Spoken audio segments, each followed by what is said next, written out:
and if you're trying to sell to these customers, you need to know where the costs are competitive, right? And it really depends on geography.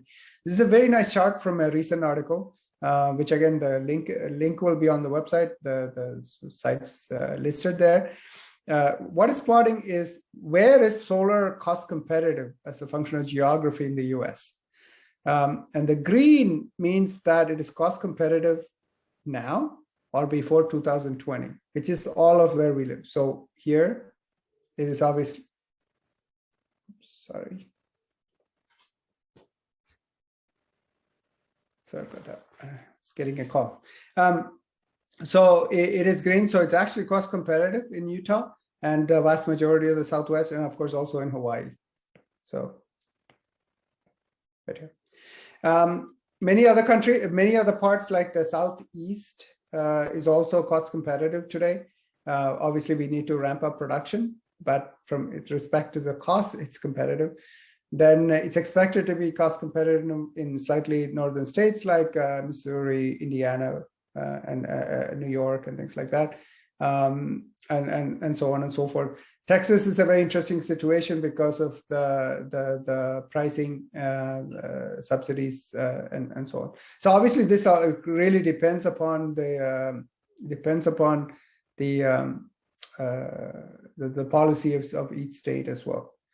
But it's changing as we can imagine, right? So this is an interesting graph to keep in mind as people think about investments in renewables, particularly in solar. Now, utility scale solar power can be as cheap as 70 cents per watt, and it's still falling. This is actual contracts. This is this article which actually sampled 290 contracts totaling 18.6 gigawatts in different places. The different places are color coded: California, Southwest. Southwest, of course, includes Utah, and we are way down there as well. So this is the levelized PPA price, which is a purchase agreement. So in other words, if you install a utility solar system, the utility agrees to purchase the power at this kind of a price. So that's the average price. So this is the actual average price as a function of the date of the contract signing. So it's going down quite dramatically. And you can see some of these large installations like 550 megawatts there, 12 megawatts here. Some of these make a pretty big, it moves the price pretty significantly. This is the same data as before, but doing a snapshot in 2019 of where things are. And this is plotting against the solar resource, the irradiance. But interestingly, it has this breakdown of all the different types of solar technologies and where the prices come in. These are all the installations. So clearly, we have a ton in the southwest corner of our state. Clearly, there's a lot even out up here where you wouldn't expect them because of policy issues. Texas is a little bit behind, but I'm pretty sure it's going to catch up pretty soon. New Mexico, interestingly, is also behind, and I'm not entirely certain why that is the case. But okay, and I want to end a little bit with more local information, which is interesting. And I'm going to play a clip from this news article from Fox 13 about solar farms in rural Utah. But before I do that, I just want to highlight a couple of things here. This is plotting capacity versus year in the different situations. So we have utility scale, which of course dominates, and then there's community solar, which some of you may be familiar with in Salt Lake, and small commercial systems and much smaller residential systems. And we had a huge installation here in 2015. It came online in 2016, and there's another big installation in 2019, which came online in 2020. And this is clearly increasing quite rapidly if you look at it. This is not cumulative capacity, it's capacity per year. So clearly there's a big push. So I'm gonna play this clip, and then we'll move on to the physics. But this is a useful thing to appreciate because it will give you some appreciation of what is possible with Today's technology. So now, oops. Maybe it won't play. Let me just reload it.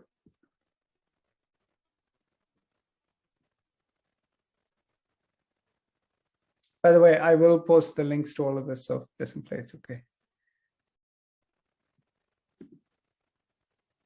But let's give it a shot.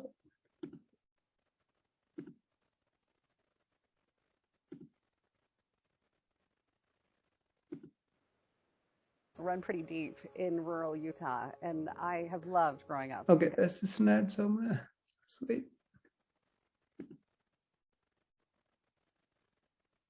That looks weird.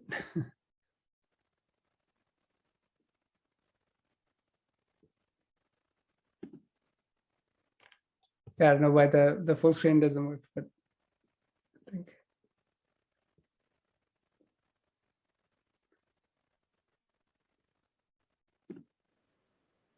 Seen from the interstate in the small town of Sigurd in central Utah, a 600-plus-acre solar farm generating 80 megawatts of power back onto the grid. It's just the latest to go operational here in our state. We're the 11th in the nation for solar production as the federal government creates incentives to develop alternative energy. It's tonight's 360 report, a look at solar farms and small towns. A bright future?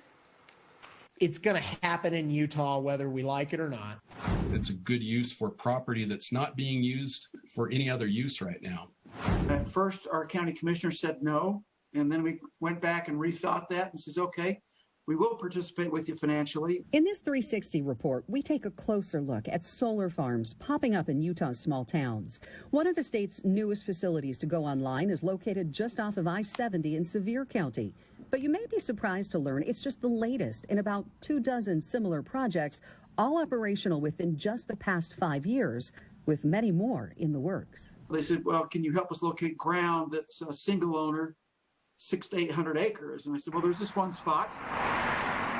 Just west of the town of Sigurd, out of the way, but right next to a major substation. The issue for a solar generating plant, or almost any power plant for that matter, is just access to the grid. Malcolm Nash is Sevier County's Economic Development Director. The sun is obviously everywhere, but being able to tap into a line can be a real challenge. Why this site was so ideal for developers, but was it a good deal for the local community? It's like any project. It has its pros, it has its cons.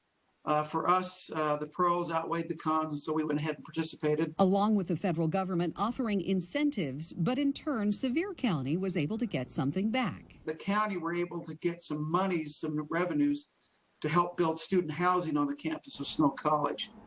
That's one reason why we like the project here, is because it opened that revenue stream. To Sevier County's testament, they did a very good job of leveraging that investment to the long-term benefit of the community. Stuart Clayson is Regional Growth Director with the Utah Association of Counties, advising many local leaders negotiating with developers on how to best utilize the influx of capital coming into areas that could really use it. They want to capture as much of that new tax revenue locally. With projects in Emory, Carbon, Beaver, Millard, Juab, Tooele, Salt Lake, Davis, Box Elder, Rich, Iron, and Washington counties, either now operational or in the works. We need to have our eyes wide open and understand what these investments mean. Millions spent on each project, usually by a large corporation. In this case, D.E. Shaw, a New York City-based hedge fund, invested the money in panels, poles, and other infrastructure that's all considered personal property by the state. It increases the value of the land and thus the tax base for the county, but that value depreciates faster than other large structures or businesses. Still, Clayson argues, investment is good, as long as the right kind of deals can be arranged ahead of time that financially benefit the rural areas beyond the initial frenzy of construction. Our role is how do we take these investments and turn them into long-term positive impacts in the community? And on their own, they won't, but done in a greater context, they will. Iron County has known for a long time that we have a great solar resource here. Blazing the trail here in Utah with the first utility-scale solar farm in the state, going online with its more than 340,000 photovoltaic panels back in 2015. The Utah Red Hills project, it's about 500 acres west of Parowan. It opened the floodgates for other solar development in the county. Economic Development Director for Cedar City in Iron County, Danny Stewart, says their high altitude, cooler temperatures, available sunshine, and affordable land make this region a prime location for this type of technology. To date, we have 13 projects that are in operation.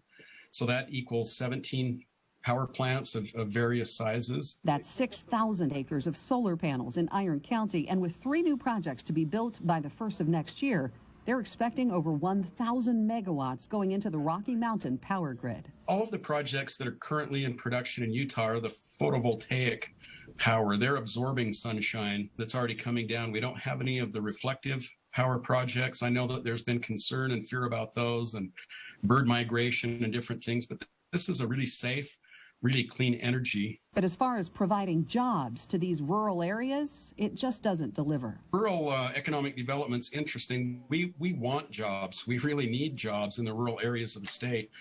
And when we started looking at solar, we started, to evaluate. These aren't huge job creators. They are for 12 to 18 months. I mean, it's a flurry of activity during the construction, but after that, it's very minimal. On a number of levels, it makes sense. It helps with the country's energy transition.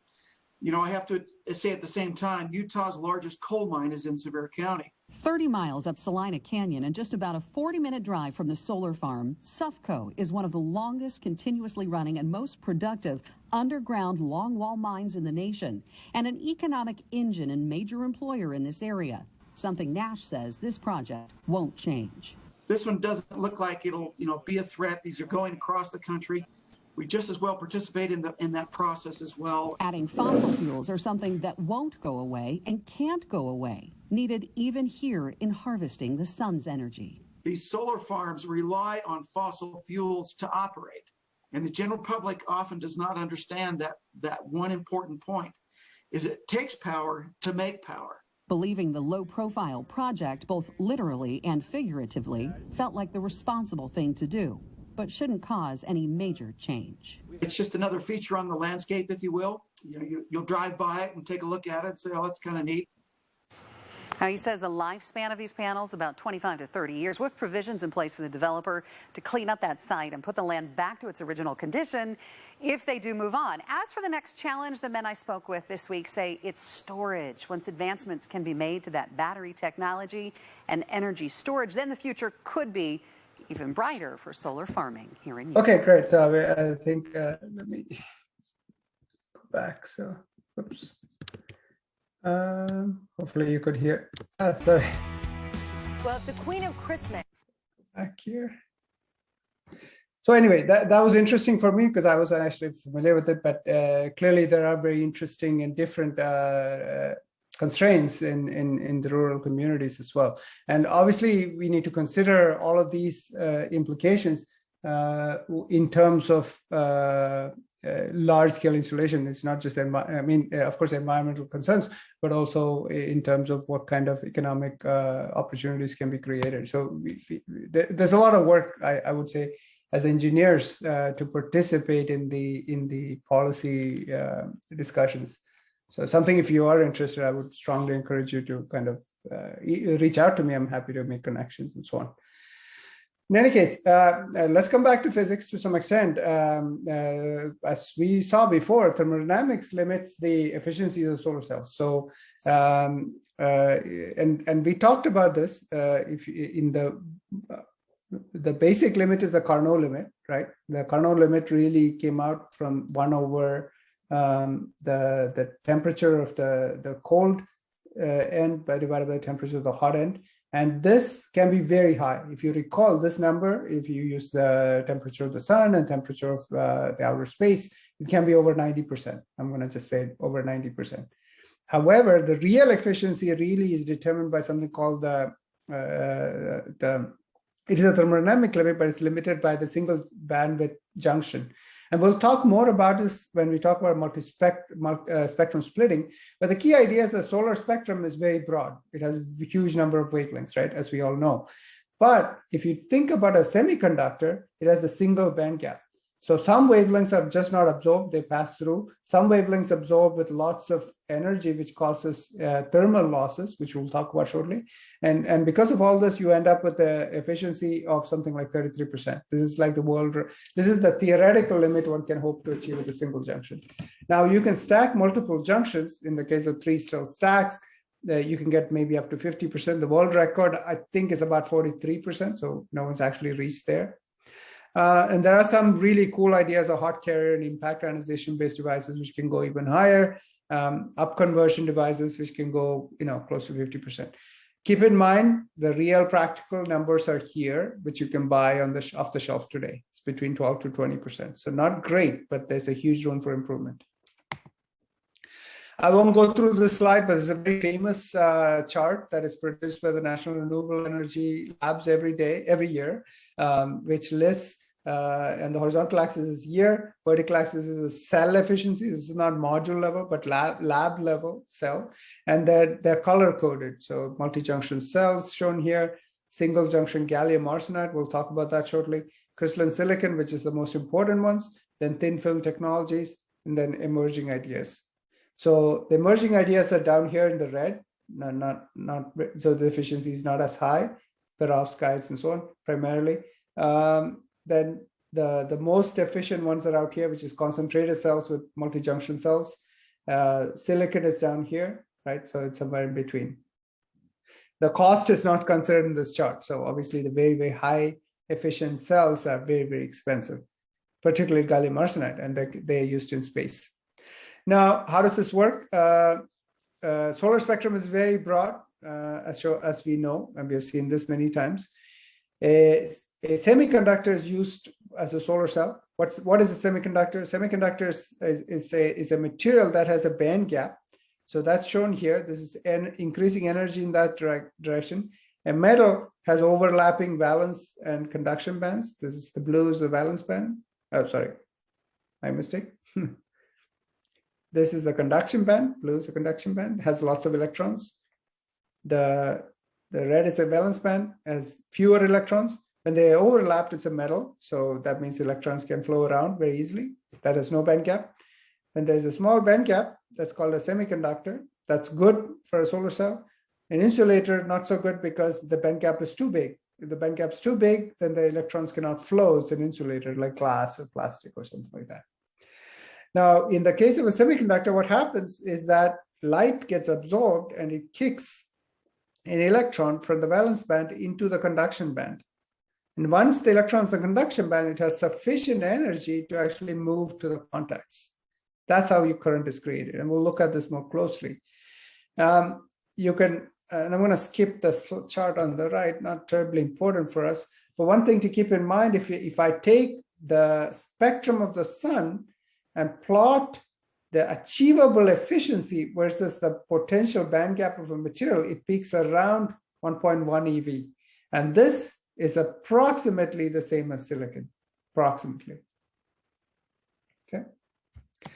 So that's one reason. Now, I'm going to go quickly through some of this, actually. Semiconductors are generally doped, because generally semiconductors are insulators, so they do not conduct any current. But you can replace, so this is silicon. If you replace a silicon atom with a phosphorus atom, you can get an extra electron. Then it becomes N-type semiconductors. N means electron rich, there are more electrons. Or if you replace a silicon with a boron atom, it becomes P-type, which is electron poor, okay? But the P refers to positive charges. An absence of an electron is also called a hole. This is the absence of an electron, okay? Or it's positively charged. The electron is, of course, negatively charged, right? So these are the situation that we end up with. And then we create a junction between a P-type and an N-type semiconductor to create what's called a pn-junction. This is a diode, okay? So you take a P-type and you take an N-type and put them close together in close contact. In fact, they're in intimate contact. The P-type has fewer electrons and more holes. So the electrons are actually sitting in an energy level right above the band gap. Okay, this is the edge of the valence band. This is the edge of the conduction band. The n-type, you have lots of electrons in the conduction band and some holes which are sitting in this intermediate band gap intermediate energy level inside the band gap. Now, when you put them together, what happens is that you create a diffusion process. So what happens is that lots of electrons here start moving over here, just like osmosis. Lots of holes here start moving across here. They start moving over. And then you end up with a situation where the n-type region lost its electrons. So the electrons moved over here and it left positive charges as shown here in the boundary region. Whereas here, the holes moved over here and it gained electrons. That's another way to think about it. It creates these negative charges. So what you end up with is at the boundary, you have positive charge on one side, negative charge on the other side. You essentially have an electric field, which is pointing this way. And this is called a pn-junction. Okay, this is also a diode. It's a diode because it allows current to flow only in one direction, not in the other direction.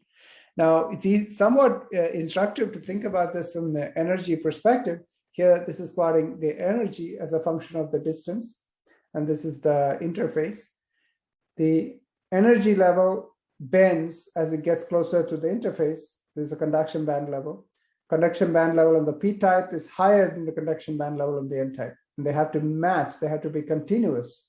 This is dictated by Gauss's law, which is an electrostatics law. Same thing happens for the valence band. You get this kind of a continuous band. And you essentially get the Fermi level, which determines the energy level inside the material of the electrons, starts splitting. That's what causes this band gap. Now, of course, you don't need to understand all the physics behind it. Now, how does the solar cell work? This is a very standard system, a thin film solar cell, typical thin film stack. Start with a glass substrate. You have molybdenum contact. You have a 1 to 5 micron absorber layer. This can be cadmium telluride, for instance. And then you have a bunch of other things here, which is not terribly important for us. It's used to help the electrons reach the contacts. And there's a nickel aluminum contact. Now what happens? Light comes in. Okay, so the top is transparent. Then electron hole pairs are created. This is an electron. This is the hole. Okay, this is also called an exciton. This combination of an electron and a hole is also called an exciton. Something to keep in mind. These electrons and holes start moving to the two contacts. The holes go to the molybdenum, the bottom contact. The electron goes to the top, and then they pass through the load for doing work. So this was current, right? It's doing the work. That's how you get work from a solar cell. Okay, so that pictorially is relatively easy to understand. You can model this in various ways. There's a very standard equivalent circuit model that I was talking about before. The solar cell itself acts like a photocurrent source. The light falls on it, you produce a current. There's a diode, and there's a shunt resistance, there's a series resistance, and then there's a load resistance, or the external load. And all of this can be modeled with a relatively simple equation here.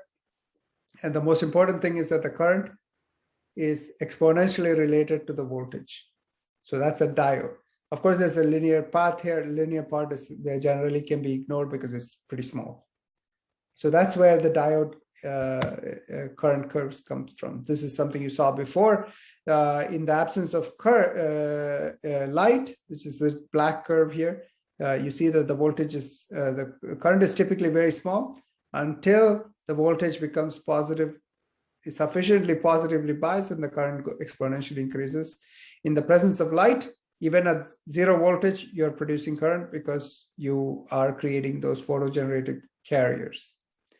And we already know that this is called the open circuit voltage. And let's see, this is called the, where's the short circuit current? Let me see, J goes to 0. Wait, that should be, oh, that's open circuit voltage. Oh yeah, this is the short circuit current right there. POC goes to 0. And we know the fill factor and so on. So I'm going to skip through that because we saw that before. Now, to get the actual conversion, you have to also account for the spectrum because of the band gap, as I was saying before. So from the solar irradiation spectrum, you can integrate the photon flux with energy to produce this curve, which is basically the cumulative number of photons as a function of energy. This is, of course, converted into current here. So there's some conversion factor based on this equation, which we have seen before. This is the spectrum, and this is the electronic charge. Now, from this, we also have to account for the external quantum efficiency, which is a plot we saw before this. This drops here because of front surface recombination. This drops here because of rear surface recombination and bulk recombination and transmission losses. So we also talked about anti-reflection coatings and light trapping briefly as well. So these are ideas to increase the external quantum efficiency. They will all also come together in the next couple of lectures in the next couple of weeks as well. I'm going to skip this because this is not. Actually, I should point out here, of course, the electrons and holes are created. So that's a hole, that's an electron, and by the light, and then the electrons roll down, the holes bubble up essentially. So that's how this one goes to the contacts here, this one goes to that contact there, and that produces the current. Okay, I'm gonna skip those. This is the effect of the resistances. So that's not terribly important for us. The terminology in solar cell research is interesting. There's a first generation solar cells, which is the mono and polycrystalline silicon. This is the vast majority of what you can buy today. The second generation really is a thin film and a little bit of organics. And this is still under research. Whoops. And the third generation is the multi-junction solar cells and so on, which has very much higher efficiencies and things like that. This is also under research, but in the future. Now, conventional solar cells look somewhat like this. You start from the top, you have the contacts. These are contacts, typically ITO, indium tin oxide, or silver sometimes, or various types of alloys, nickel, aluminum, for instance. This is the texture we talked about, creating the random texture and an anti-reflection coating. And here you can see the junction. This is a very, very thin junction shown by that. And then there's single crystal silicon, which is the vast majority of the wafer where the light is absorbed. And then, of course, there are contacts at the bottom. And typically, there's a mirror aluminum paste at the bottom also to reflect the light back. So it's a very common situation. This is one of the best solar cells made by a company called SunPower with an efficiency of about 15%. It's a little bit higher today. What are the different loss mechanisms? You get loss, light comes in, the electrons and holes, instead of making it to the contacts, they will recombine in the surface here. There's a small percentage loss here. There are emitter recombinations, then recombination in the bulk itself, and then this back surface recombination at the back contacts as well. All these, your theoretical limit is about 29%, loss is about 14.3%. You end up with an efficiency of 14.7%. It's a little bit approximate, but it's a good way to think about it. I'm going to skip this concept of trapping because we'll have a whole lecture on this. It's important, but it's no need to actually confuse the matter at the moment. Now, you can also have a backside contact solar cell. In other words, you move the contacts from the front. So let me go back and explain that. You can see that these contacts are shadowing the light. That means it is causing losses. So if you can move that back here, that's better. Then you won't cause the shadowing. So that's what they did in their champion cell. They moved the contacts to the back, and the junction is, you can see the P plus junction and the N plus junction is formed this way. And the light still comes in from the top, but the current is captured like that. Okay, and they're typically connected in series. And that prevents the shadowing. And there's a little bit other detail here as well. As I said before, thin films use much thinner material than silicon. So that's an important advantage. So if you think about a solar panel, a 50 centimeter squared, uses versus 1 centimeter cube of semiconductor that can be used to make 1 meter squared of the thin film. So a lot less material. So that's the advantage. We talked about that earlier. So these are examples of thin film panels that are out there. They're cheap. That's why cheaper, but lower efficiency. But they're cheaper to produce. Some cases, this might make more sense when you have lots of land, lots of area to install them. And these are good examples. Gallium arsenide is the best single junction solar cell. These are what's used in space applications for satellites and also Mars rover and so on. They are very, very good because gallium arsenide is a direct band gap solar material. You can get over 30% efficiency in principle, but they're very, very expensive. But where dollars per weight is extremely important. So in the case of space, you don't really care too much about this. You just want to get the most electricity out of the same area. Okay. There are a few other materials. I won't go into any detail here, but you should be aware of there are materials like molecular semiconductors, materials based on conductive polymers, various materials based on organic dyes and so on, which are also used potentially for solar cells. And the details of this are a little bit outside the scope of this class. I'm going to skip these.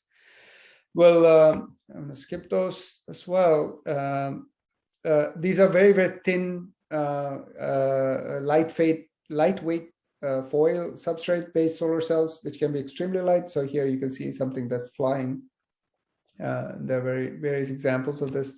There's a very interesting metric here is power per weight or watts per gram. And you want to make it as small as possible. And really CIGS on glass is the world record at this point, compared to, for instance, ultra thin perovskite or something. So about 3 orders of magnitude. Actually, you want this to be as high as possible. Sorry. So ultra thin perovskite is about 3 orders of magnitude better than CIGS on glass. Obviously, glass is very heavy, so that's a problem. I'm going to stop here because we will talk about multi-junction cells in one of the subsequent lectures in the next couple of weeks. So I'm going to skip this. So we'll come to that later on. And I'll also talk about some of the other technologies here. So I'm going to stop here at this moment and see if there are any questions. Before we end, I just want to remind everyone to make sure you attend the class on Thursday because we have this virtual panel. Again, you don't need to come to class. You're welcome to come to class. Ikata will be there, but you can attend on Zoom. I expect all of you to attend this virtual panel. All of you except those who are in the purely online section 90. Okay, great. Don't forget to submit assignment 5 due today. Assignment 6 is already posted. It's due next Tuesday. There is a question. Yes, go ahead. Assignment today. We're just writing on that single page, right? Ikata, could you repeat the question? Okay. So on the Canvas, they'll be submitting the assignment in a single page. Yes. So the assignment 5 is only one per team. So one of you can submit, and I will know which team you're in. Our team thought we had a drop, but it's not for each. I know it should be a team per team, one upload. Yes. Yeah. Yeah. It should be more expensive. Yeah, all on one page. Yes. And that's just one.